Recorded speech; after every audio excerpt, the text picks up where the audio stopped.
یہ ہارٹ ہی ہے جو پورے جسم کو کنٹرول کرتا ہے. اگر بلڈ کا سرکولیشن ہے تو آدمی زندہ ہے، بلڈ کا سرکولیشن بند ہوا تو آدمی مر جاتا ہے. یہ 4 والو اس میں ہوتے ہیں. 4 والو میں ایک والو میں اگر بلوکیج رہا تب اسٹینڈ لگ جاتا ہے، جیسے میرا لگا. چاروں والو پورے جسم کو کنٹرول کرتے ہیں. اگر ذرا سا بلوکیج ہوا، خون کا آنا جانا بند ہوا تو اچانک آدمی مر سکتا ہے. کچھ لوگ مجھ سے کہتے ہیں کہ آپ 4 گھنٹے 3 گھنٹے بولتے ہیں، اس لیے آپ پر یہ اٹیک آیا ہے. میں نے کہا السلام علیکم ورحمۃ اللہ وبرکاتہ. دوستو، یہ تقریر حضرت مولانا مفتی شہریار رضا خان ہارٹ سرجری کے بعد مولانا صاحب کی یہ پہلی تقریر ہے جس میں حضرت بتائیں گے کہ ان کو ہارٹ اٹیک کا پرابلم کیسے ہوا اور ہم سب اس پریشانیوں سے کیسے بچ سکتے ہیں، اس کا بہترین علاج کیا ہے. آپ تقریر پر بنے رہیں، رکے رہیں، پوری تقریر کو سماعت کریں، انشاءاللہ بہت فائدہ ہوگا. اور اس میں کوئی دوسری بات تو بولتا نہیں ہوں. اللہ کا ذکر، اللہ کے رسول کا ذکر کرتا ہوں. تو اللہ کے ذکر سے تو دلوں کو آرام ملتا ہے، اللہ کے ذکر سے دلوں کو سکون ملتا ہے. اس سے بیماری نہیں ہوتی. البتہ بیماری کا عارضہ کچھ دوسرا ہوتا ہے، بیماری کا سبب کچھ دوسرا ہوتا ہے. جیسے آدمی کو 4 سے 5 گھنٹے سونا چاہیے لیکن وہ نہیں سوئیں گے تو اب ظاہر سی بات ہے کچھ مسئلہ کھڑا ہوگا. آدمی کو ٹائم پہ کھانا چاہیے، وہ نہیں کھائیں گے، کچھ مسئلہ کھڑا ہوگا. دلوں کو اور گردے کو آرام چاہیے، روزانہ 5 گھنٹے نہیں سوئیں گے تو اس کی وجہ سے پریشانی ہوگی. تو پریشانی کسی دوسری وجہ سے ہوتی ہے، ہمیشہ کثرت سے جاگتے رہنے سے، وقت پہ کھانا نہ کھانے سے، زیادہ ٹینشن مول لینے سے. لیکن ذکر رسول کی وجہ سے پریشانی نہیں ہوتی ہے. ذکر رسول تو پریشانی کا علاج ہے. بے شک، بے شک، حق ہے. کچھ لوگ مجھ سے کہتے ہیں کہ آپ 4 گھنٹے 3 گھنٹے بولتے ہیں، اس لیے آپ پر یہ اٹیک آیا ہے. میں نے کہا نہیں، ایسا نہیں ہے، ایسا بات بولے. البتہ میں 30 دن میں 35 تقریریں کرتا تھا، دن بھر سفر کرتا تھا، رات میں ٹائم پہ سوتا نہیں تھا. تو اس وجہ سے یہ مرض ہو سکتا ہے، لیکن خطابت کی وجہ سے یہ مرض نہیں ہے. چونکہ ذکر رسول سے دلوں کو سکون ملتا بے ہے. شک، بے شک، حق ہے. تقریر عبادت ہے بے اور شک. عبادت کی وجہ سے پریشانی نہیں ہوتی ہے، پریشانی دور ہوتی ہے. اس لیے آپ اس کو، یہ میرا مشورہ ہے کہ آپ 5 وقت نماز پابندی سے پڑھیں، رات میں 7 گھنٹے کی نیند لیں. عشاء کے بعد کوئی نماز فرض نہیں ہے، عشاء سے لے کے فجر کے بیچ میں کوئی نماز فرض نہیں، کیونکہ وہ وقت آرام کرنے کا ہے، وہ وقت سونے کا ہے. اور فجر سے لے کے ظہر تک کوئی نماز فرض نہیں، کیونکہ وہ وقت ہے کام کرنے کا، وہ وقت ہے اسکول جانے کا، وہ وقت ہے فیکٹری جانے کا، وہ وقت ہے کھیت میں ہل چلانے کا. تو حکمت اتنی زبردست ہے اسلام کے قانون میں کہ فجر سے لے کے ظہر تک کوئی نماز فرض نہیں ہے. چاشت پڑھیں ثواب ہے، نہیں پڑھیں کوئی گناہ نہیں. بہت عمدہ. اشراق پڑھیں ثواب ہے، نہیں پڑھیں کوئی گناہ نہیں. فرض نہیں ہے، کیونکہ یہ 8 سے لے کے 9 گھنٹے خوب محنت کرے مسلمان، اور اتنی محنت کرے کہ یہاں بھی خوشحال رہے، یہاں بھی اچھا کھائے، یہاں بھی اچھا پہنے، یہاں بھی اچھا گھر بنائے. ایسا نہیں کہ مسلمان کنگال رہے، مسلمان غریب رہے، مسلمان پریشان رہے. نہیں، اللہ نے قرآن شریف میں ایک دعا سکھائی ہے، یہ دعا مانگا کرو. وہ کون سی دعا ہے؟ ربنا آتینا فی الدنیا حسنہ سبحان اللہ. وفی الآخرۃ حسنہ وقنا عذاب النار. اے اللہ اس دنیا میں بھلائی عطا فرما، اب مرنے کے بعد بھلائی عطا فرما. کیا مطلب؟ اللہ چاہتا ہے کہ آپ کے چہرے پہ چارمنگ یہاں بھی رہے، اللہ چاہتا ہے کہ آپ کا گھر یہاں بھی اچھا رہے، اللہ چاہتا ہے کہ آپ کے کپڑے یہاں بھی اچھے رہیں. تو اب کیسے اچھے رہیں گے؟ بھیک مانگنے سے تو اچھے نہیں رہیں گے، کاہل بننے سے تو اچھے نہیں رہیں گے. بالکل ایکٹیو ہونا ہوگا، اسٹرگل کرنا ہوگا، جد و جہد کرنا ہوگا، محنت کرنی ہوگی. اس محنت کے ٹائم میں نماز فرض نہیں ہے، اس محنت کے ٹائم میں خوب محنت کریں تاکہ 1 لاکھ کمائیں، 2500 روپے زکوٰۃ نکالیں تاکہ غریبوں کا بھلا ہو. کیا بات ہے، سبحان اللہ، سبحان اللہ. 1 کروڑ روپے کمائیں، 2.5 لاکھ روپے زکوٰۃ نکالیں تاکہ غریبوں کا بھلا ہو ماشاء جائے. اللہ، سبحان جب اللہ. آپ کے پاس 1 کروڑ ہوں گے تب نہ 2.5 لاکھ روپے زکوٰۃ نکالیں گے. ماشاء اللہ. آپ کے پاس 2 کروڑ روپے ہوں گے تب نہ آپ 5 لاکھ روپے زکوٰۃ نکالیں گے. واہ واہ. اگر آپ 5 لاکھ روپے زکوٰۃ نکالیں گے تو مدرسہ بنے گا، مسجد کی آپ صاحب غریبوں کا بھلا ہوگا، مسکینوں کا بھلا ہوگا، بیماروں کا بھلا ہوگا۔ ہم کہتے ہیں کہ صاحب دولتیں خوب کمائیں تاکہ مسلم سماج کی غریبی دور ہو جائے، مسلم سماج میں خوشحالی پیدا ہو۔ ہم پہلے خوشحال تھے تو کفار و مشرکین ہم سے تھراتے تھے، لیکن آج ہماری کاہلی اور سستی کی وجہ سے میرے پاس مال کم ہو گئے ہیں، کافروں کو میری غربت کا مذاق اڑانے کا موقع مل گیا ہے۔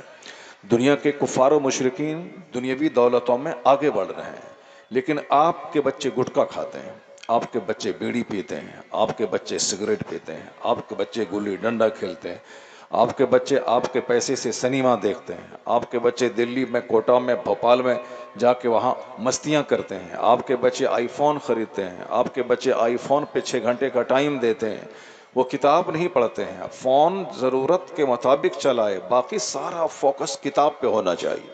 جو محنت کریں گے وہ آئی آفیسر بنیں گے، جو محنت کریں گے وہ آئی پی ایس بنیں گے، جو محنت کریں گے پروفیسر بنیں گے، جو محنت کریں گے نوکری لڑ کے لیں گے۔ ایک لڑکا ہے جنہوں نے آج تک 5 نوکریاں چھوڑ دی ہیں۔ لوگ بھیک مانگتے ہیں کہ صاحب میں 10 لاکھ روپے دے دوں گا مجھ کو چپراسی کی نوکری مل جائے، میں 10 لاکھ روپے دے دوں گا مجھ کو مدرسے میں صاحب کوئی جگہ مل جائے۔ لوگ گھر بیچ کر، زمین بیچ کر رشوت دیتے ہیں۔ یہ کون لوگ دیتے ہیں؟ یہ کمزور قسم کے لوگ دیتے ہیں، جن کے پاس میرٹ نہیں ہے، جن کے پاس صلاحیت نہیں ہے۔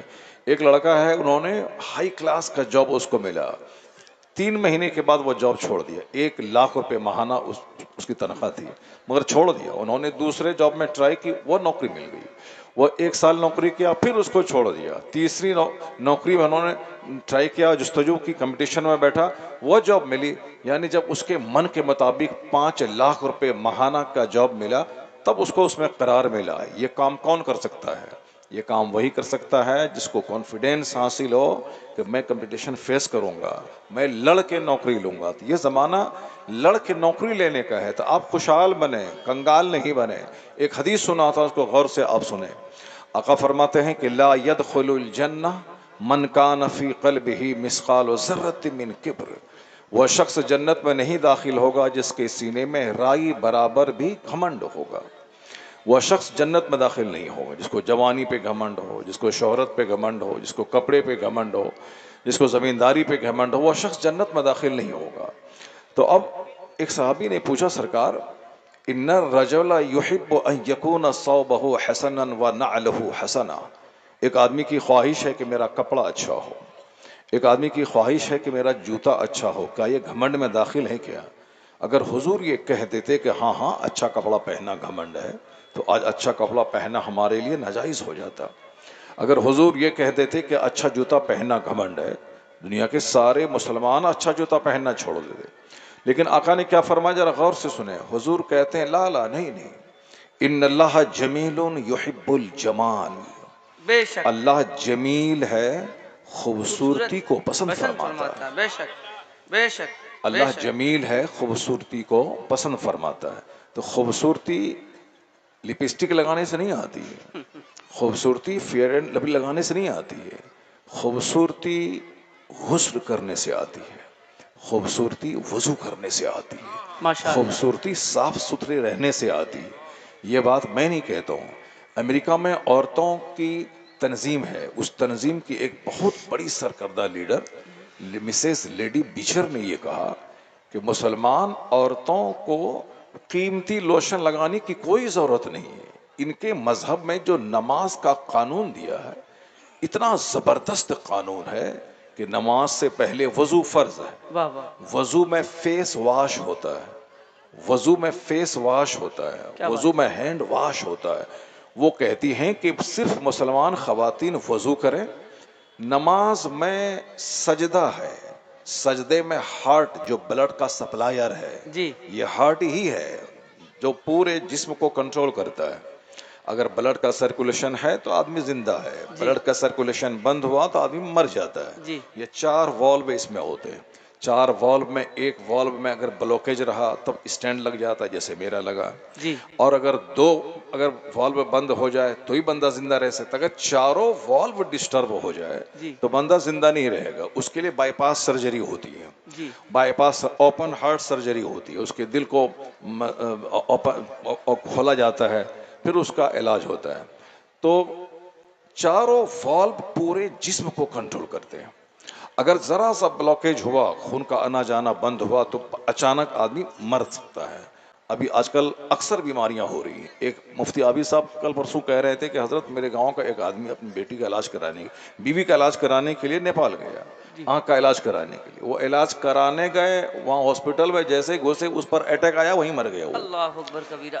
مریضہ اپنی جگہ رہی, یہ خود ان کو اٹیک آ گیا. کٹیہار کا ایک آدمی کلکتہ ہاسپٹل میں وہ اپنی ماں کو لے کے گیا, ماں کا علاج بعد میں کرایا تھا, اس کی جانچ ہوئی تو پتا چلا ماں سے پہلے اس کے آپریشن کی ضرورت ہے. اللہ اکبر تو کبیرہ. اس طریقے سے اچانک اٹیک آ رہے ہیں. بہت زیادہ اسٹریس دماغ پہ نہیں لینا چاہیے, بہت زیادہ ٹینشن نہیں لینا چاہیے.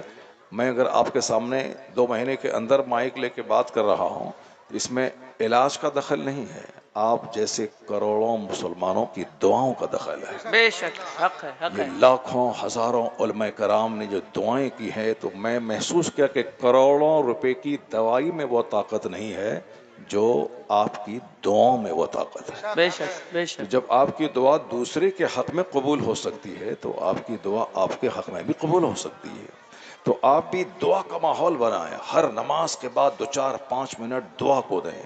دعا میں ایک بندہ اپنے رب کریم سے بات کرتا ہے, دعا میں ایک بندہ اپنے رب کریم سے بھیک مانگتا ہے. کوئی ڈاکٹر کے پاس جانے سے پہلے دعا کریں.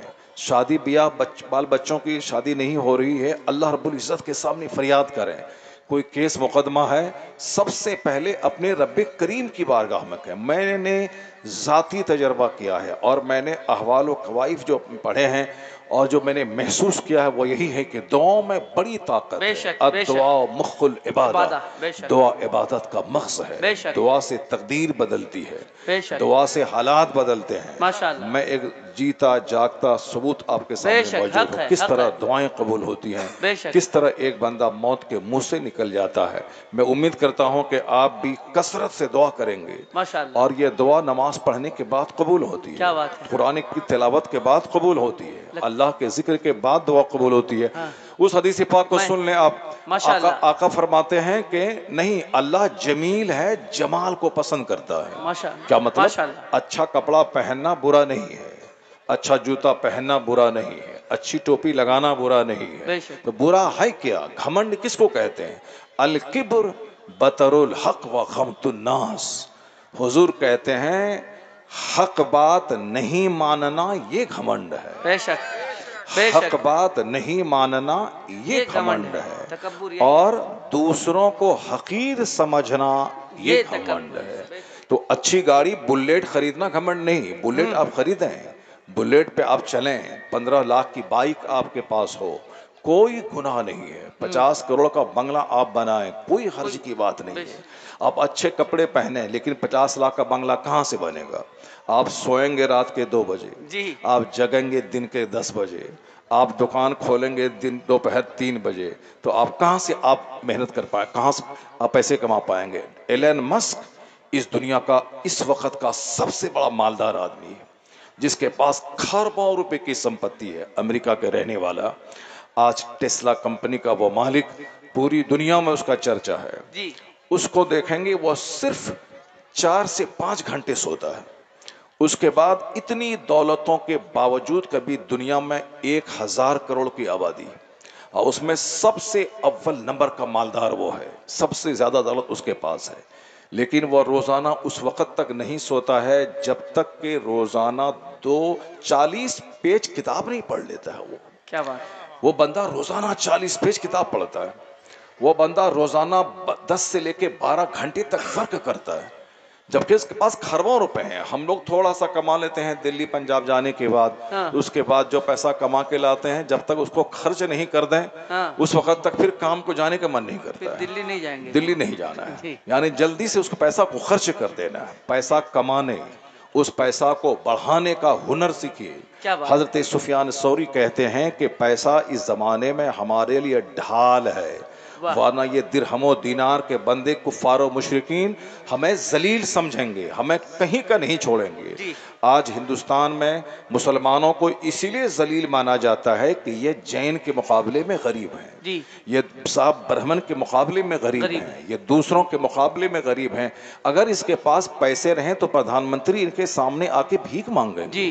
اگر ان کے پاس پیسے رہیں تو یہ ان کو سیلوٹ دیں گے پردھان منتری. آپ نے دیکھا ہوگا کہ مکیش امبانی کہ ہاں پردھان منتری جا کے ایسے جھک کے ان کو پرنام کرتے ہیں. کیوں؟ یہ وہ لوگ ہیں جو ان کے الیکشن لڑنے کے لیے پیسے دیتے ہیں، یہ مالدار لوگ ہیں جو صاحب حکومت کو قرض دیتے ہیں. تو اگر آپ کے پاس پیسے ہو جائیں تو یہ آپ بھیک نہیں مانگیں گے کہ مجھ کو چپراسی بنا دیجئے، مجھ کو ایم ایل اے بنا دیجئے، مجھ کو ایم پی بنا دیجئے، مجھ کو صاحب جھولا ڈھونے والا رکھ لیجئے. نہیں، یہ آپ کے دروازے پہ آئیں گے، آپ سے بھیک مانگیں گے. تو پیسہ کمانے کے لیے آپ کو بھی سب سے پہلے فجر کی نماز کے بعد سب سے پہلے ورک کرنا ہوگا. اسلام پوری دنیا کا لاجواب مذہب ہے آج کا، اس لیے کہ اس کا جو ٹائمنگ کا مینجمنٹ ہے یہ سب سے لاجواب ہے. دوسروں کے ہاں کہیں ایسا نہیں کہ وہ 4 بجے صبح وہ اٹھے، اٹھنے کے بعد سب سے پہلے منہ ہاتھ دھوئے، نہائے دھوئے، اس کے بعد اپنا ورک شروع کرے. کہیں نہیں ہے. کوئی 8 بجے اٹھ رہا ہے، کوئی 7 بجے اٹھ رہا ہے، کوئی 10 بجے اٹھ رہا ہے. لیکن اسلام نے مسلمانوں پہ نماز فرض کیا ہے، اس میں فجر کی نماز سب سے بڑی نماز ہے، اہم نماز ہے. اور یہ فجر کی نماز سورج اگنے سے پہلے فرض ہے، پہلے پڑھنا ہے. صبح صادق طلوع ہونے کے بعد یہ نماز فرض ہے. آج دنیا کے سارے سائنٹسٹ کا اس بات پر اتفاق ہے کہ سورج اگنے کے بعد جو لوگ اٹھیں گے وہ اپنی صحت کا نقصان کریں گے، وہ اپنے کاروبار کا نقصان کریں گے. اور جو خود جاگ کے تب سورج کو جگائیں گے، یعنی سورج کے طلوع ہونے سے پہلے جو سورج کو جگائیں گے، سورج کے طلوع ہونے سے پہلے جاگ جائیں گے.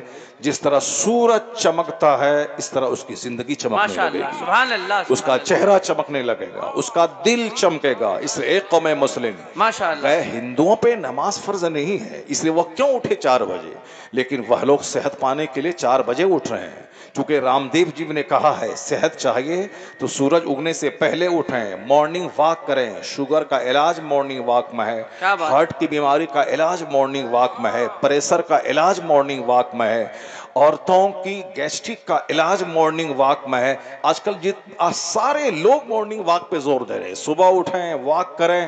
اسلام کہتا ہے الگ سے واکنگ کرنے کی ضرورت نہیں ہے. صبح سویرے اٹھیں، آپ وضو کریں، وضو کر کے نماز فجر ادا کریں. 5 کلومیٹر چلنے کے بعد وہ صحت نہیں ملے گی جو صحت نماز فجر کی ادائیگی کے بعد مل جائے گی. سبحان اللہ، سبحان اللہ، سبحان اللہ. اور یہ نماز فجر فرض ہے، کمپلسری کے درجے میں ہے. اور جب یہ کمپلسری ہے تو ہر مسلمان کو کرنا لازم ہے. یہ اس لیے کہے کہ فجر کے بعد یہ کھیت میں چلے جائیں، فجر کے بعد یہ فیکٹری میں چلے جائیں. تو اب جو لوگ 10 بجے اٹھیں گے 12 بجے کام اسٹاپ کریں گے، اور جو کوئی 6 بجے سے کام شروع کرے گا 12 بجے تک، یہ دنیا کی سب سے مالدار ترین قوم ہو جائے گی. کیونکہ جس کے پاس ورک زیادہ ہے، محنت زیادہ ہے، جس کے جو ٹائم کام کو زیادہ دیں گے وہ ڈیولپ کریں گے. سوچنے سے کوئی مالدار نہیں ہوتا ہے. صرف ہم پلان بنا لیں کہ ہم ارب پتی بن جائیں گے، اللہ چاہے گا تو آسمان سے سونا اتار دے گا، اللہ چاہے گا تو کہیں سونے کی ہانڈی ہم کو مل جائے گی، اللہ چاہے گا تو ہمارے دروازے پہ جو آم کا پیڑ ہے وہ سونے کا آم پھل جائے گا.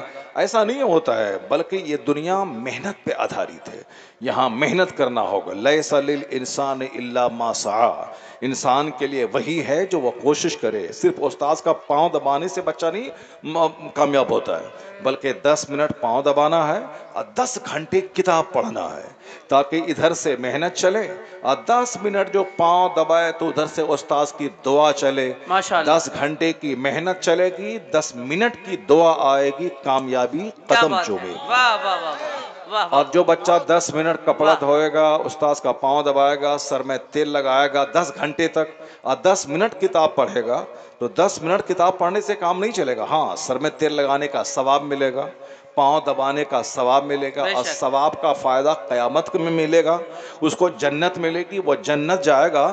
لیکن یہاں بہت بڑا محدث نہیں بن پائے گا، یہاں بہت بڑا مفکر نہیں بن پائے گا، یہاں بہت بڑا خطیب نہیں بن پائے گا، یہاں بہت بڑا مدرس نہیں بن پائے گا.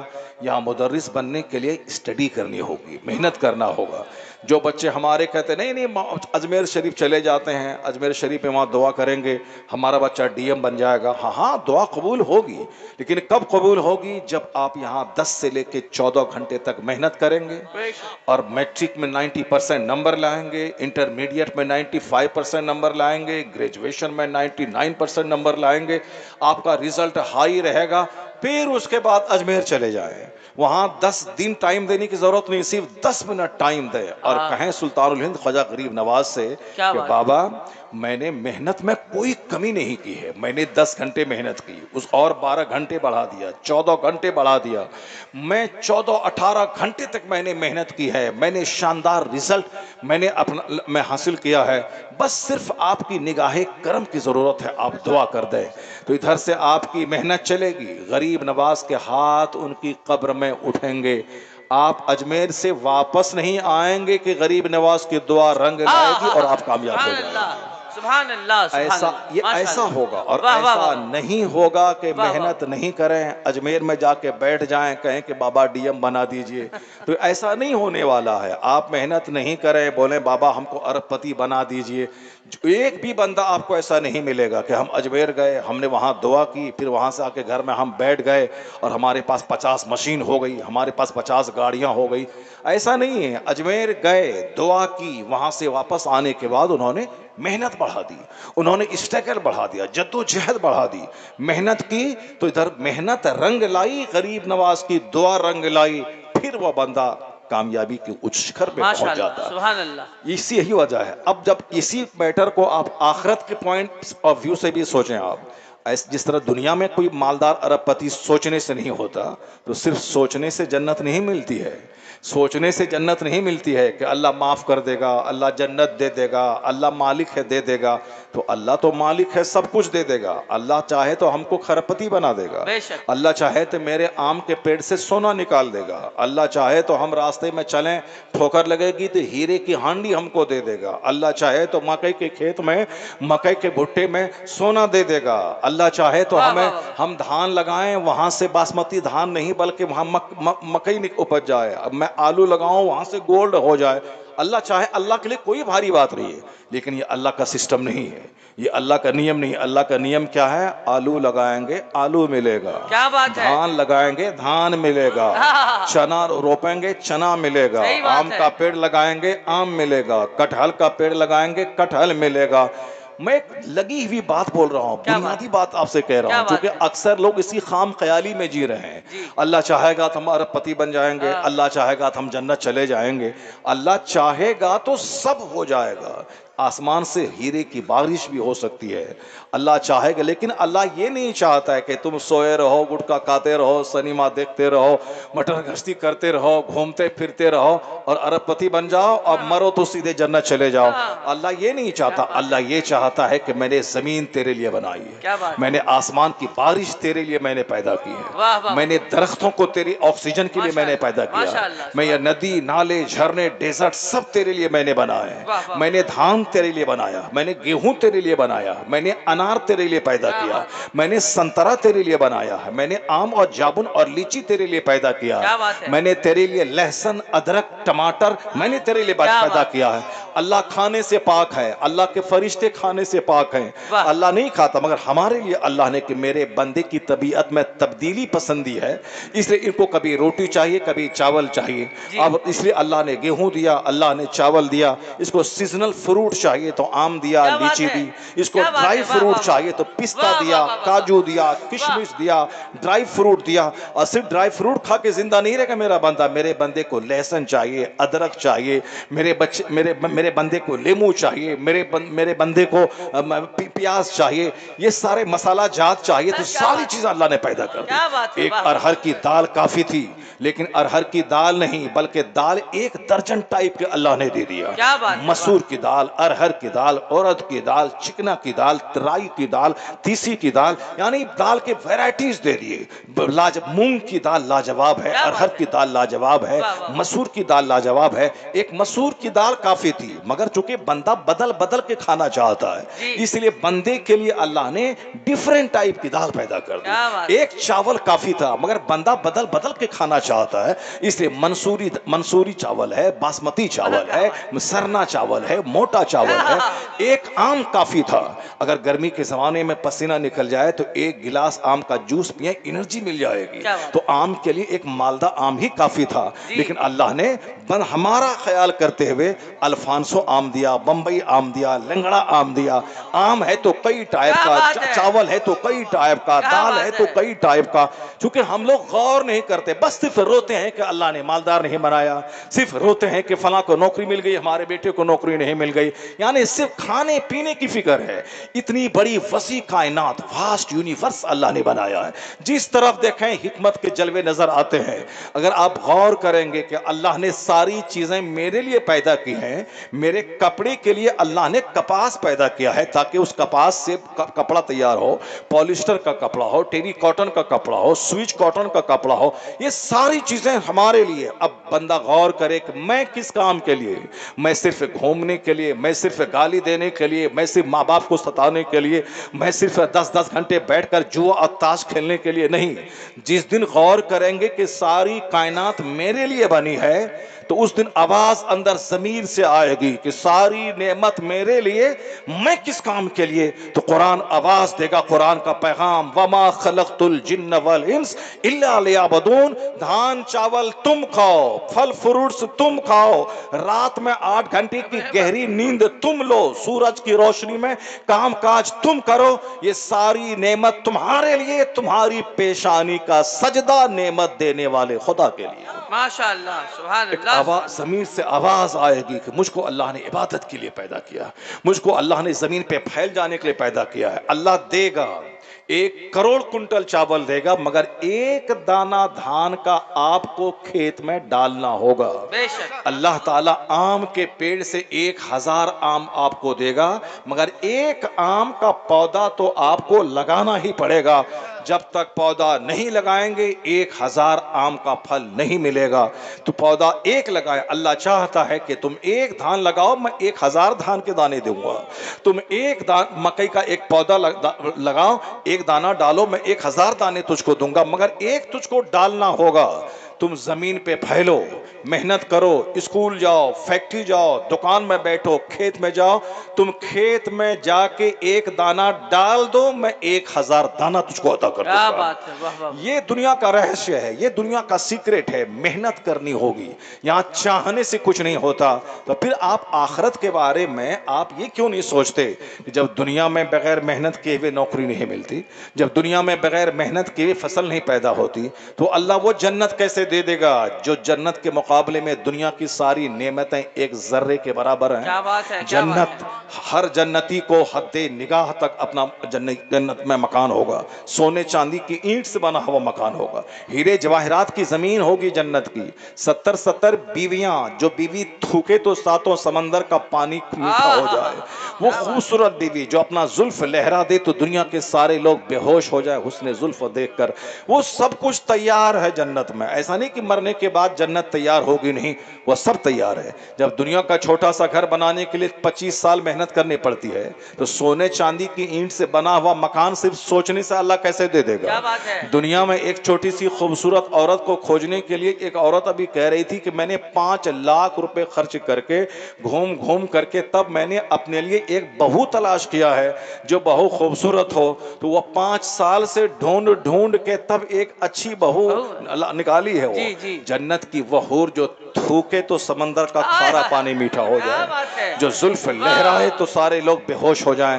تو صرف سونے والوں کو وہ جنت مل جائے گی، وہ حوریں مل جائے گی؟ نہیں. جب دنیا کا پھل بغیر لگائے نہیں ملتا، جب بغیر دکان گئے پیسہ نہیں ملتا، بغیر ہل جوتے ہوئے کھیتی نہیں ہوتی، اس بات کو بھی گرہ باندھ لیں کہ بغیر نماز پڑھے ہوئے جنت نہیں ملتی ہے، بغیر روزہ رکھے جنت نہیں ملتی ہے، بغیر قرآن کی تلاوت کے جنت نہیں ملتی ہے۔ تو دنیا کا مال چاہیے تو دکان جانا ہوگا، اور جنت چاہیے تو مسجد جانا ہوگا، جنت چاہے تو عبادت کرنی ہوگی۔ تو دنیا کی خوشحالی کے لیے محنت کریں۔ اللہ نے فجر سے لے کے ظہر تک کوئی نماز فرض نہیں کی ہے۔ دنیا کی خوشحالی کے لیے اللہ نے عشاء کے بعد سے لے کے فجر تک کوئی نماز فرض نہیں کی ہے۔ عشاء پڑھ کے سو جائیں، 8 گھنٹے کی گہری نیند لیں تاکہ پھر انرجی آپ کو مل جائے، دوسرے دن آپ کام کریں۔ اس حکمت پہ آپ غور کریں تو پتہ چلے گا کہ اللہ چاہتا ہے یہاں بھی اچھی نیند ہو، یہاں بھی اچھا گھر ہو، یہاں بھی اچھا کپڑا ہو، یہاں بھی بال بچے دوسروں کے سامنے بھیک نہیں مانگے، میں محتاج نہیں ہوں، میں جھوٹ بول کے نہ کماؤں، میں شراب بیچ کے نہیں کماؤں، چونکہ شراب بیچنا حرام ہے، سود کھانا حرام ہے۔ سود کا 1 پیسہ اگر کوئی کماتا ہے تو اپنی ماں سے زنا کرنے سے زیادہ خطرناک گناہ اس کو ہوتا ہے۔ جو عورتیں ساموہک لون کا کاروبار کر رہی ہے، زیادہ دولت مند بننے کے نشے میں لوگ، عورتیں سود کھا رہی ہیں، مرد سود کھا رہے ہیں، کوئی جوا کھیل رہا ہے کہ جلدی سے میں مالدار بن جاؤں، صاحب کوئی جوا کھیل رہا ہے۔ جوا کھیلنا حرام ہے۔ جو لوگ کہتے ہیں کہ سود کھانے سے دولت جلدی بڑھ جائے گی، اللہ کا فرمان ہے یمحق اللہ الربا ویربی الصدقات، اللہ سود کو مٹاتا ہے، اللہ صدقات کو بڑھاتا ہے۔ زکوٰۃ سے مال بڑھتا ہے، صدقات و خیرات سے مال بڑھتا ہے، مدرسہ مسجد میں خیرات کرنے سے مال بڑھتا ہے۔ یقین نہیں آئے جب آپ پر تنگی ہو، پریشانی ہو، 100 روپے ہے تو 10 روپے خیرات کر کے آپ دیکھ لیں، 50 روپے خیرات کر کے آپ دیکھ لیں۔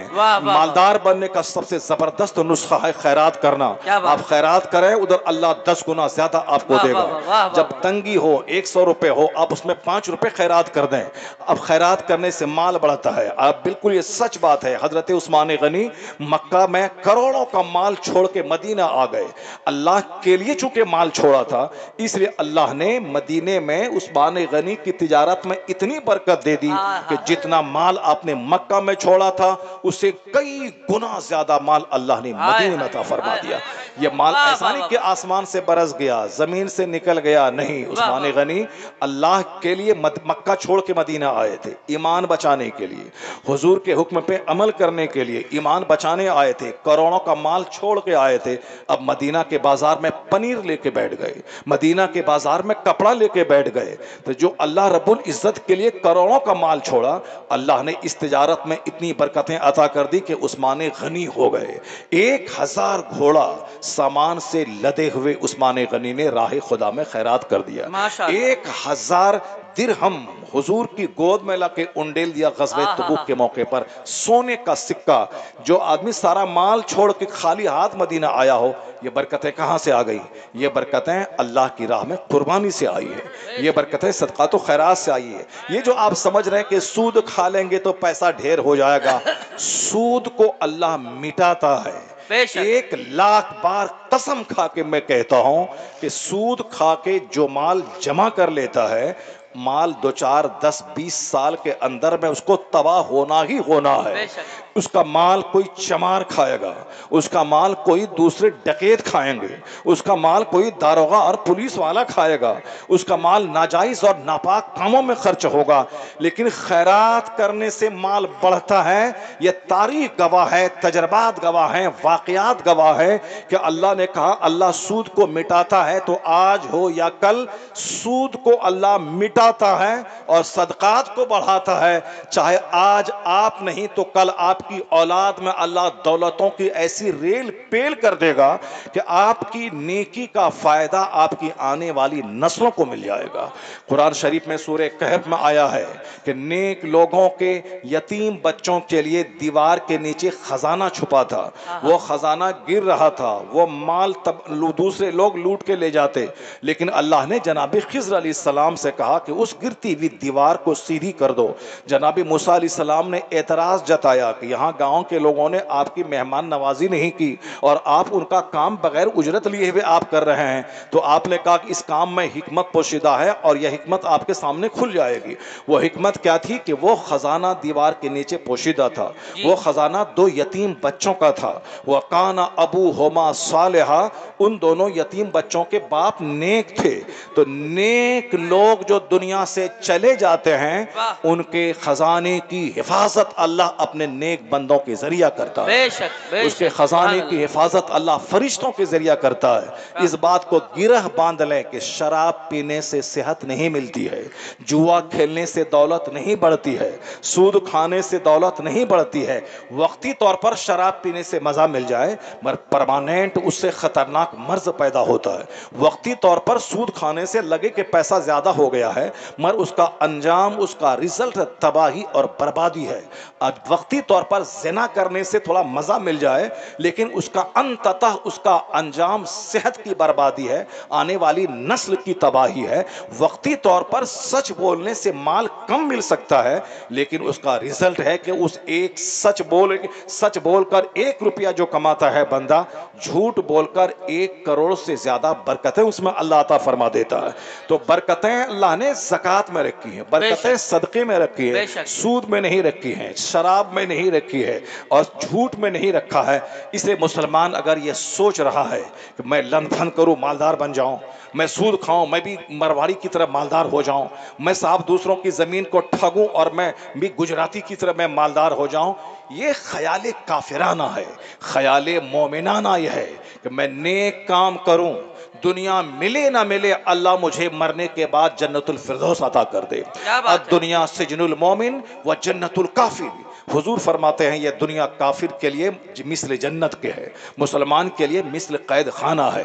اس حدیث پاک کو ہر مسلمان کو اپنے گھر کی دیواروں میں لکھ کے رکھنا ہوگا، ورنہ ہمارے بچے دولت کمانے کی ہوس میں ڈکیت بن رہے ہیں، ہمارے بچے دولت کمانے کے زوم میں چور بن رہے ہیں، ہمارے بچے دولت کمانے کے نشے میں رشوت خور بن رہے ہیں، ہمارے لوگ دولت کمانے کے جنون میں رشوت خور بن رہے ہیں۔ جس کو تھوڑا سا پاور مل جاتا ہے، ایک مدرسے کا کوئی ٹرسٹی یا مینجمنٹ یا کوئی سیکریٹری بن جاتا ہے، اگر نوکری کا اختیار اس کو رہے تو وہ 25-25 لاکھ روپے رشوت حرام لے کے وہ دوسروں کو نوکری دے رہا ہے۔ جو نوکری کے لائق ہے، میریٹیریس ہے، باصلاحیت ہے، اس کو نوکری نہیں مل رہی ہے۔ جو ناکارہ ہے، جاہل ہے، جو 30 سال تک بیٹھ کر کے مدرسے کو چوپٹ کرے گا، 25 لاکھ روپے دیا، اس کو نوکری مل گئی۔ نااہل، تھوڑے سے مرتبے کا غلط استعمال، تھوڑے سے اختیار کا غلط استعمال۔ مسلمانوں کے دماغ میں ایک الگ سی بات بیٹھ گئی ہے کہ جلدی سے مالدار بن جانا ہے، چاہے رشوت سے ہو، چاہے جھوٹ بول کے ہو، چاہے چوری کر کے ہو، چاہے ساموہک لون کا کاروبار کر کے ہو، چاہے بروکری کر کے ہو، جھوٹ بول کر کے ہو۔ یہ ایک غلط نشہ کافروں کے بارے میں آیا ہے، زینا للذین کفروا الحیات الدنیا ویسخرون من الذین آمنوا۔ اللہ دنیا کی زندگی کافروں کے لیے سجا دی ہے اور یہ مسلمانوں کو دیکھ کر ہنستے ہیں، لیکن اللہ کہتا ہے والذین اتقوا فوقہم یوم القیامہ۔ اگر تم نے دنیا میں تقوی کی زندگی بسر کی، اپنے آپ کو گناہوں سے بچایا، تو اللہ کہتا ہے قیامت کے دن سرخرو تم ہی بنے گا، قیامت کے دن عزت کا تاج تجھی کو پہنایا جائے گا۔ وہاں سارے کفار و مشرکین تیرے مرتبے کو دیکھ کر اشش کریں گے، وہ کہیں گے کاش میں بھی ایمان لایا ہوتا، کاش میں بھی سچائی سے کام لیا ہوتا۔ یعنی قیامت کے دن کی دائمی عزت، دائمی جنت اس کے لیے ہے جو دنیا میں 100 سال جو 1 سیکنڈ کے برابر ہے، اس میں صبر کیا ہوگا، اس میں اپنے آپ کو گناہوں میں آلودہ نہ کیا ہوگا۔ یہ دنیا قید خانہ ہے مسلمانوں کے لیے۔ مسلمانوں کو سوچنا ہے کہ کیا کھائیں کیا نہیں کھائیں، مسلمانوں کو سوچنا ہے کہ ہم کیا پہنیں کیا نہیں پہنیں، مسلمانوں کو سوچنا ہے کہ میں کیا بولوں کیا نہیں بولوں۔ یعنی لیگل اللیگل کا خیال مسلمان کرتے ہیں، رائٹ اور رانگ کا خیال مسلمان کرتے ہیں، اسی کو قید خانے سے تشبیہ دی گئی ہے۔ کافر شراب پئیں، زنا کریں، صاحب سود کھائیں، اس کو کوئی قانون نہیں اس کے لیے، اسی لیے مثل جنت کہا گیا۔ تو اب مسلمان قیدی بن کے یہاں رہیں گے، مسلمان قدم پھونک پھونک کے چلیں گے، مسلمان کو حرام نہیں حلال چاہیے، مسلمان کو اللیگل نہیں لیگل چاہیے۔ ان کو تو صبر کرنا ہوگا، ان کو تو پریشانی اٹھانی ہوگی۔ یہ دنیا ایک قطرہ پانی ہے، آخرت مثل سمندر کے ہے. حضور قسم کھا کے کہتے ہیں واللہ مد دنیا فی الآخرہ الا مثل ما یجعل احدکم اصبعہ حاذی فی الیم فلینظر بما ترجع. حضور قسم کھا کے کہتے ہیں کہ اللہ کی قسم اس دنیا کی مثال آخرت کے مقابلے میں یہی ہے کہ تم اپنی انگلی سمندر میں ڈال دو، پھر دیکھو کہ کتنا پانی اس انگلی کو لگا ہے. 2 قطرہ پانی. کہتے ہیں یہ سمندر آخرت کی مثل ہے، یعنی آخرت سمندر کے برابر ہے اور 2 قطرہ پانی یہ دنیا کے برابر ہے. تو آج ہمارے لوگ اسی سچائی کو نہ جاننے کی وجہ سے 2 قطرہ پانی کے لیے بے چین ہیں، دنیا کے لیے بے چین ہیں، دنیا کے گھر کے لیے بے چین ہیں. مسلمانوں کے گھر میں کم سے کم 5 حدیث تو دیوار میں ضرور لکھی رہنی چاہیے. اس میں سے ایک حدیث یہ ہونی چاہیے اپنے بچوں کی گھٹی میں آپ پلا دیں، تم ڈی ایم بھی بن جاؤ مگر دماغ میں یہ بات رہے کہ دنیا ہمارے لیے مستقر اور مسکن نہیں ہے. یہ دنیا ٹیمپروری اور عارضی پروفیشنل ٹھکانہ ہے. اصل ہے وہاں جنت جہاں خربوں سال اربوں سال بے گنتی سال رہنا ہے. تو اس لیے اب وہ بچہ ڈی ایم بننے کے بعد اترائے گا نہیں، اب وہ بچہ کروڑ پتی بننے کے بعد مغرور نہیں ہوگا، چونکہ وہ جانے گا کہ یہاں کا سکھ بھی عارضی ہے اور یہاں کا دکھ بھی عارضی ہے، یہاں کی بیماری بھی عارضی ہے، یہاں کی پریشانی بھی عارضی ہے. یہاں کوئی ارب پتی خرب پتی بن جائے، 50 شہر میں 50 بلڈنگ بنا لے، یہ بھی عارضی ہے، کیونکہ اس کو چھوڑ کے اس کو مرنا ہوگا، 2 گز زمین کے اندر جانا ہوگا. بڑے بڑے زمیندار جو 1000 ایکڑ زمین کے جوتنے والے تھے، آج ان کی قبر پہ جانور چل رہا ہے، آج ان کی قبر پہ چوٹی رینگ رہی ہے، آج وہ اپنا قبر میں اس کی ہڈیاں سڑ گئی ہیں. 1000 بیگھہ زمین رہ گئی. جب 1000 بیگھہ زمین کا جوتنے والا وہ 2 گز زمین میں چلا گیا تو ہم 2 کٹھا والے کا کیا حال ہوگا، ہم 2 بیگھہ والے کا کیا حال ہوگا. پتہ یہ چلا کہ دنیا کا سکھ بھی عارضی ہے، یہاں کی دولت بھی عارضی ہے اور یہاں کا دکھ بھی عارضی ہے. آج بیمار ہے کل صحت مند ہو جائے گا، آج وہ غریب ہے کل مالدار ہو جائے گا. بے شمار لوگ کل غریب تھے آج مالدار ہو گئے، بے شمار لوگ کل بیمار تھے آج صحت مند ہو گئے. اس لیے کبھی غریبی میں کفر نہیں بکنا ہے اور کبھی بیماری میں اللہ رب العزت کو گالی نہیں دینی ہے، چونکہ یہاں کی غریبی بھی عارضی ہے اور یہاں کی مالداری بھی عارضی ہے. اصل میں عذاب آخرت کا، آگ وہاں کا جو قیامت ہمیشہ جلنا ہے، تو اصل تکلیف آخرت کی، اصل عذاب آخرت کا، اصل درد آخرت کا. سرکار غوث اعظم کے سلسلے کے ایک شیخ کہتے ہیں میرے لال 50,000 کتابیں پڑھنے سے بچ جاؤ گے اگر صرف 2 فارمولا کو تم یاد رکھ لو. یعنی دماغ میں یہ بات بیٹھا لے کہ کوئی بھی سکھ جنت سے بڑھ کر نہیں ہے، چاہے دنیا میں 1000-50 خرب روپے ٹن کا سونے کا گھر بنا لو، یہ عارضی ہے، وقتی اس کو چھوڑ کے جانا ہوگا. اصل نعمت جنت کی ہے جو کبھی چھنے گی نہیں، جو کبھی وہاں تم بوڑھے نہیں ہوگے، جنت میں کبھی بیمار نہیں ہوگے، ہر آدمی 30 سال کا جوان ہوگا. جنت میں نہ پیشاب ہے، جنت میں نہ پاخانہ ہے، جنت میں نہ بلغم ہے، جنت میں نہ گالی گلوج ہے، جنت میں نہ حسد اور جلن ہے، جنت میں نہ نعمتوں کا چھننا ہے. وہاں کوئی جو نعمت مل گئی سدا رہے گی اور ہر دن اس نعمت کی ایک نئی چمک ہوگی. ایسا نہیں کہ روزانہ جنت میں رہتے رہتے بور ہو جائیں، وہاں بوریت کا احساس نہیں ہوگا، کیونکہ ہر دن جنت کی نعمتوں کا ایک الگ جلوہ ہوگا. تو اصل آرام وہاں کا، اصل راحت وہاں کی. تو اسی شوق میں بندہ جیے، اسی کی تیاری میں بندہ جیے. اور دنیا کا دکھ بھی عارضی ہے. یہاں آج بندہ بیمار ہے کل مر گیا سارا دکھ ختم، آج دنیا میں غریب ہے کل مر گیا سارا دکھ یہیں رہ گیا. تو دنیا کا نہ سکھ دائمی ہے نہ دنیا کا دکھ دائمی ہے. اس بات کو گرہ باندھ کر رکھ لیں، وہ دھوکے میں ہے جو یہاں سکھ پا کے اتراتا ہے، وہ دھوکے میں ہے جو یہاں کا دکھ پا کے اللہ رب العزت سے ناراض ہو جاتا ہے. دائمی پرماننٹ چیز ہے وہ. سرکار غوث پاک کے سلسلے کا شیخ کہتے ہیں دماغ میں جنت اور جہنم کو ہر وقت بسا لے، 50 کتاب پڑھنے سے تم بے نیاز ہو جاؤ گے. اس لیے ہر مسلمان کے گھر کی دیوار میں یہ حدیث رہنی چاہیے الدنیا سجن المومن و جنت الکافر. یہ دنیا کافروں کے لیے مثل جنت ہے اور مسلمان کے لیے قید خانہ ہے. اور پھر اصل میں کامیابی مسلمانوں کے حق میں ہی ہے، چاہے وقتی طور پر پریشانی دنیا میں ہو جائے لیکن دنیا میں بھی دائمی کامیابی مسلمانوں کو ہی آتی. 1400 سال گزر گئے, اس سے پہلے بھی بڑی بڑی تکلیفیں آئی, ہزاروں ہزار مسلمان کاٹے گئے, مسلمانوں کی مسجدوں کو توڑا گیا, مسلمانوں کے مدرسوں کو توڑا گیا, لیکن کیا مطلب اسلام مٹ گیا؟ مدرسہ کے ٹوٹنے سے اسلام مٹ گیا؟ مسجدوں کے ٹوٹنے سے مسلمان دنیا سے ختم ہو گئے؟ نہیں نہیں. بغداد کی تاریخ گواہ ہے کہ جب مسلمان بد عمل ہوئے تو اللہ نے تاتاری کافروں کو مسلط کیا. وہ تاتاری کافر مسجدوں کو توڑ دی, مدرسوں کی دیواروں کو توڑ دیا, کتابوں کو دریائے دجلہ میں پھینک دیا. 70,000 مسلمانوں کی کھوپڑی کی مینار بنا کر اس پر بیٹھ کے تاتاری نے شراب پیا. یہ بد عمل مسلمانوں کو اللہ نے سزا دی. یہ مسلمان ڈینگیں مارتے تھے, اقتدار حاصل کرنے کے لیے اپنے بھائیوں کو قتل کرتے تھے, یہ رات رات بھر ناچ گانے کی محفل سجاتے تھے, شراب پیتے تھے. اللہ نے کافر کو مسلط کر دیا.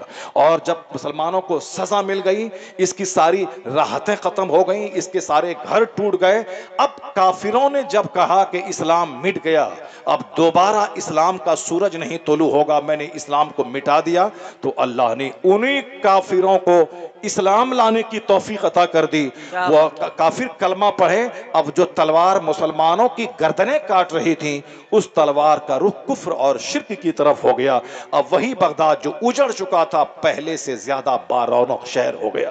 جن لوگوں نے بغداد کو لوٹا تھا وہی لٹیرے کلمہ پڑھ لی, وہی لوگ دوبارہ بغداد کو آباد کرنے لگے. تو جب مسلمان بد عمل ہوتے ہیں تو اللہ ان کی گردن پہ کافروں کو مسلط کرتا ہے.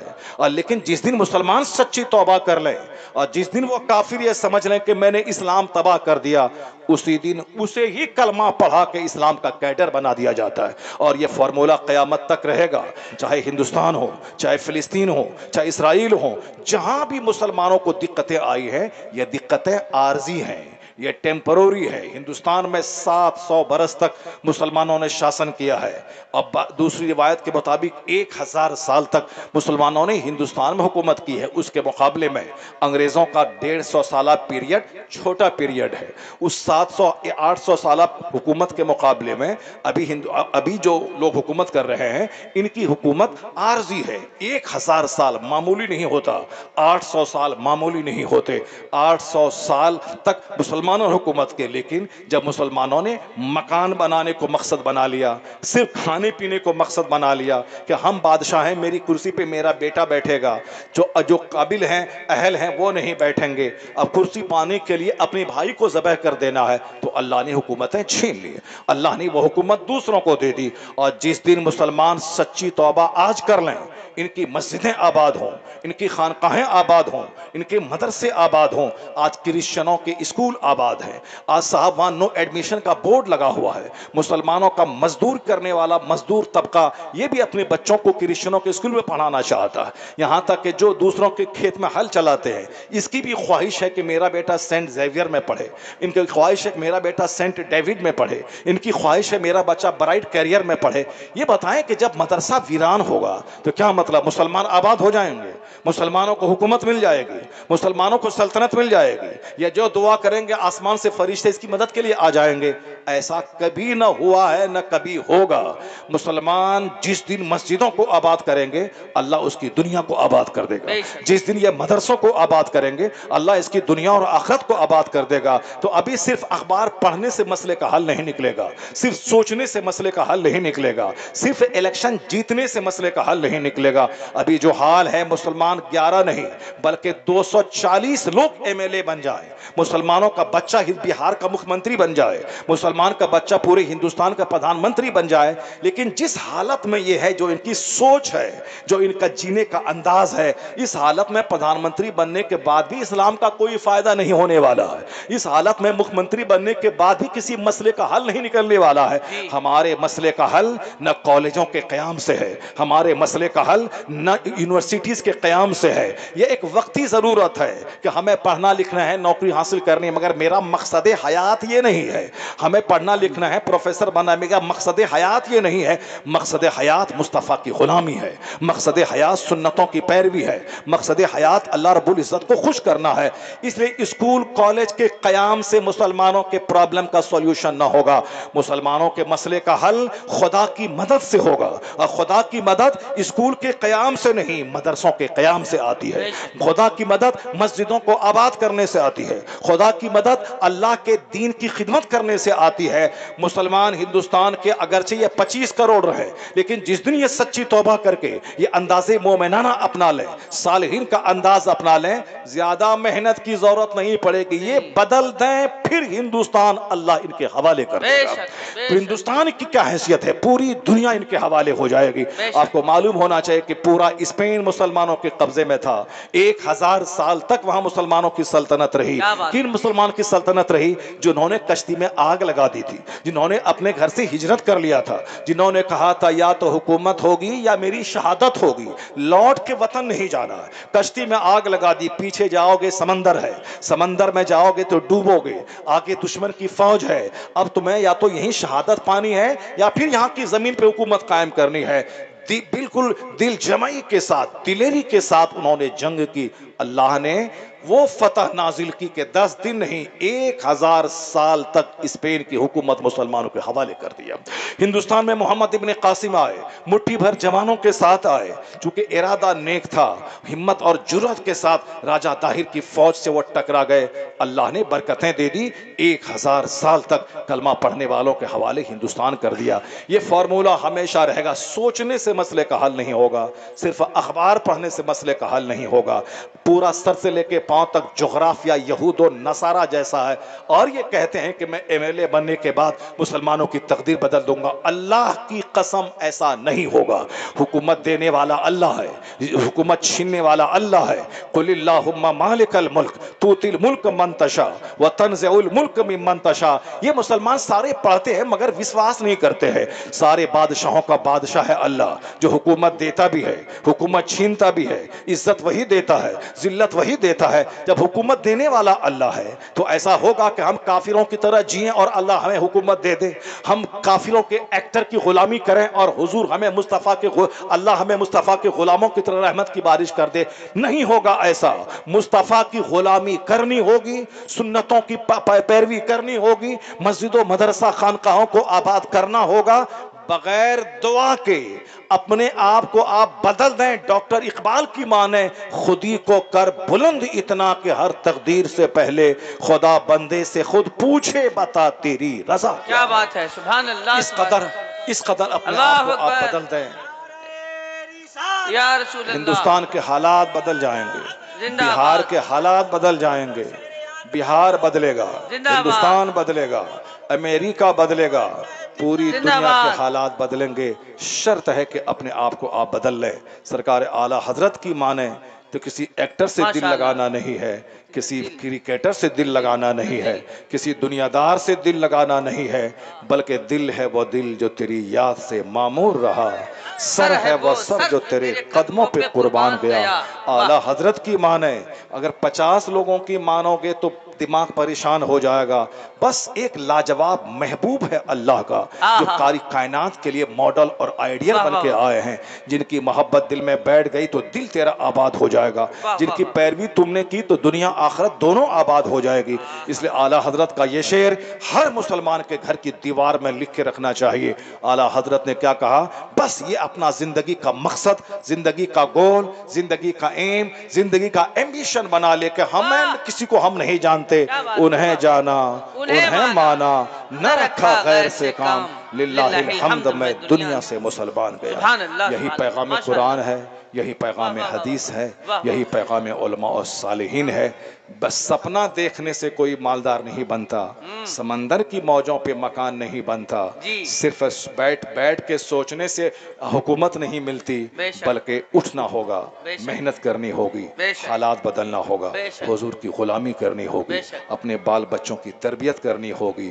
تو دعا نہیں بھی کریں گے تو اللہ تعالیٰ آپ کا گھر بار دیکھ کر رحمتوں کی بارش برسا دے گا۔ اللہ تعالیٰ ہم کو اور آپ کو سبوں کو حضور کی غلامی کی توفیق عطا فرمائے، سرکار دو جہاں کی سنتوں کی پیروی کی توفیق عطا فرمائے، مدرسہ مسجد کو آباد کرنے کی توفیق عطا فرمائے۔ اسکول روزانہ ہزاروں قائم ہو رہے ہیں، جامعہ اعلیٰ حضرت کوئی قائم کر رہا ہے۔ مسلمان اب اسے بوجھ نہیں سمجھیں کہ کھانے پینے کی دکان کھول لیا ہے۔ کشن گنج شہر میں 1000 اسکول ہے، کوئی اس کے خلاف نہیں بولتا۔ لیکن ایک مدرسہ کوئی قائم کر لیتا ہے تو اس مدرسے کے خلاف 50 حاسد اور دشمن تیار ہو جاتے ہیں. میں کہتا ہوں کیوں ایسا کرتے ہیں آپ, کیوں آپ کی سوچ ایسی ہو گئی ہے؟ مدرسے کی وجہ سے آج علم زندہ ہے, مدرسے کی وجہ سے ہی آج آپ کے محراب و ممبر زندہ ہیں. آپ کے بچے مدرسے سے پڑھنے کے بعد ایسا نہیں کہ بھیک مانگیں گے. مولوی شہریار بھیک نہیں مانگ رہا ہے, سرکار تاج الشریعہ اسی مدرسے کے پروڈکٹ ہیں. امریکہ سے لے کے ہندوستان تک کے پردھان منتری ان کی شہرت, ان کے مرتبے کو دیکھتے رہ گئے, دنگ رہ گئے کہ جو 24 گھنٹے میڈیا میں لگا رہتا تھا, ان کے پاس اتنے فالوور نہیں تھے جو میڈیا سے بھاگتا رہا. ان کے جنازے میں کروڑوں لوگ کہاں سے آ گئے.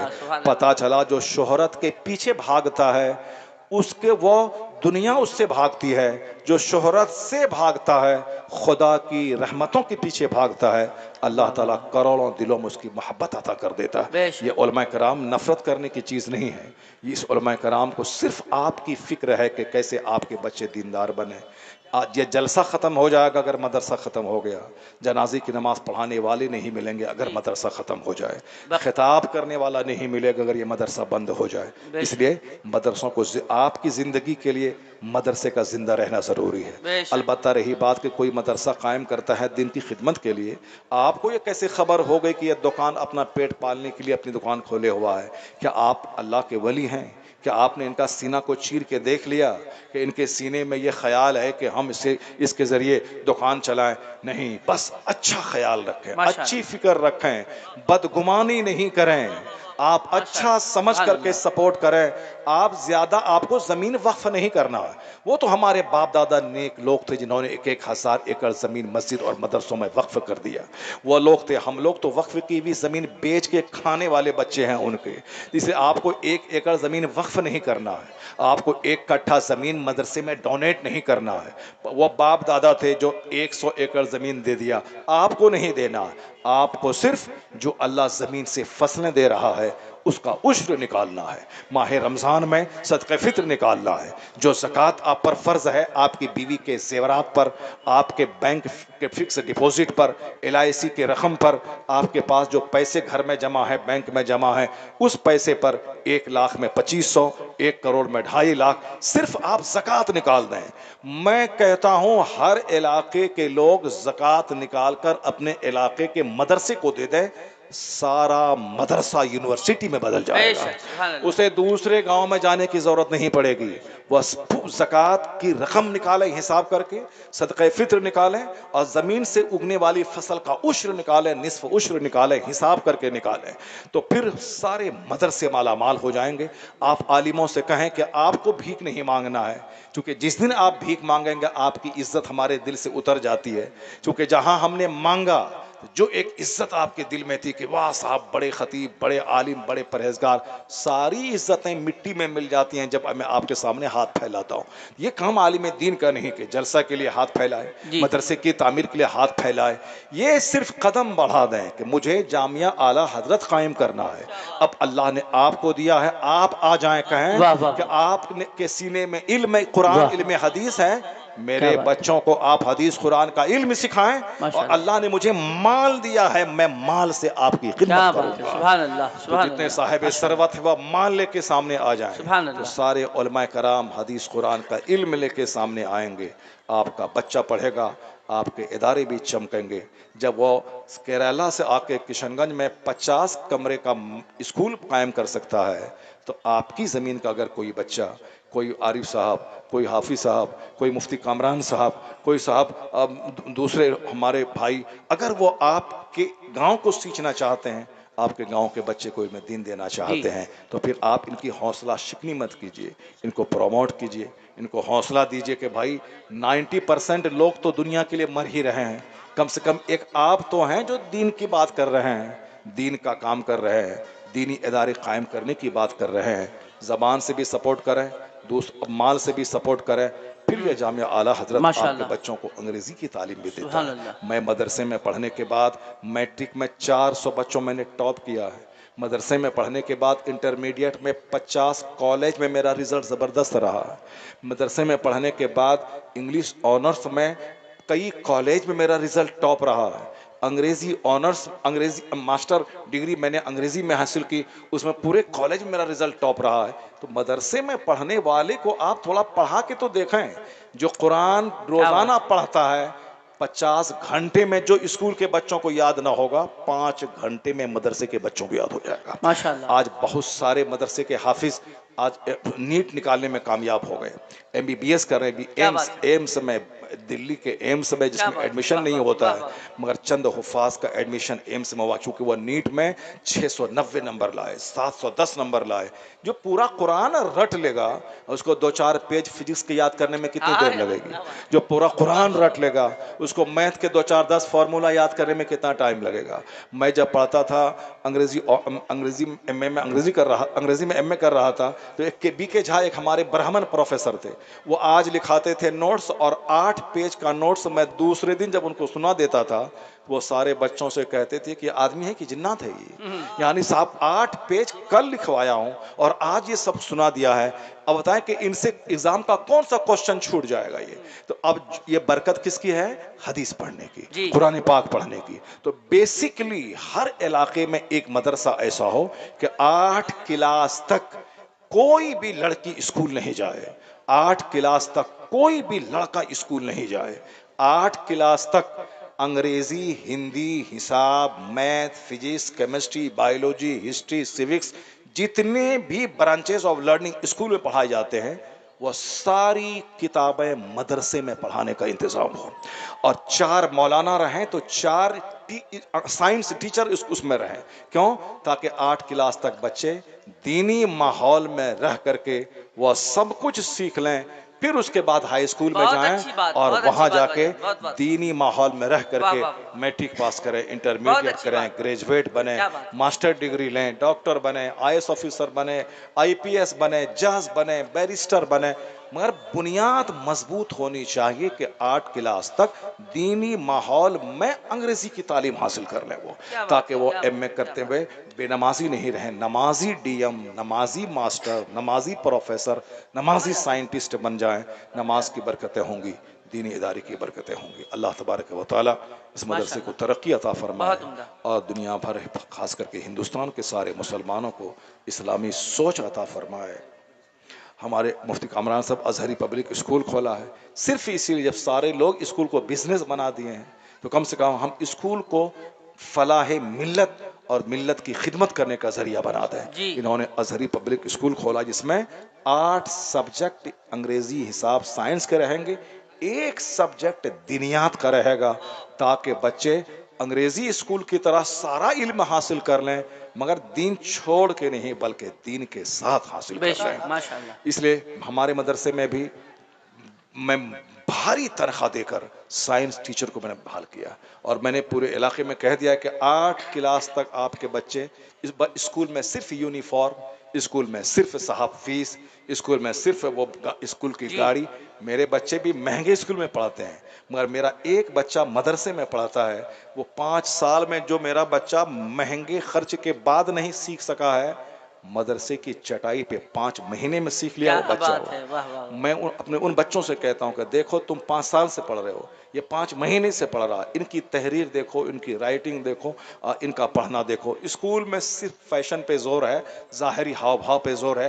8 کلاس تک کمپلسری اپنے علاقے میں ایسا اسلامک اسکول بنا لیں تاکہ بچے دین کے ساتھ میں اسکول کے سبجیکٹ پڑھ لیں. اگر ایسا نہیں کیا, یہ جو رونا میری بیٹی کافروں کے ساتھ بھاگ گئی, میرا بیٹا کرسچن کی بیٹی کو لے کے بھاگ گیا, دین ختم ہو گیا, صرف بولنے سے مسئلے کا حل نہیں ہوگا بلکہ بنیاد مضبوط کرنی ہوگی. ان کو بتا دینا ہوگا کہ لال دنیا کچھ نہیں ہے, آخرت سب کچھ ہے. اگر یہ بات آپ نے بتا دیا اور اس کی گھٹی میں اسلام پلا دیا, تو اگر آپ کے بچے کو کوئی نوکری دینے والا بولے کہ کرسچن بنو, میں 5 لاکھ مہینے کی نوکری دے دوں گا, آپ کا بیٹا بولے گا میں زندگی پر مزدور رہ جاؤں گا مگر میں اسلام نہیں چھوڑوں گا. اگر آپ نے اپنی بیٹی کو بتا دیا کہ آخرت پرماننٹ ہے, دنیا عارضی ہے, تو بیٹی کو اگر کسی کافر نے کہا کہ میں 50 کروڑ دوں گا تم اپنا دین چھوڑ کے میرے پاس آ جاؤ, تو آپ کی بیٹی بولے گی میں تمہارے چہرے پہ تھوک دوں گا,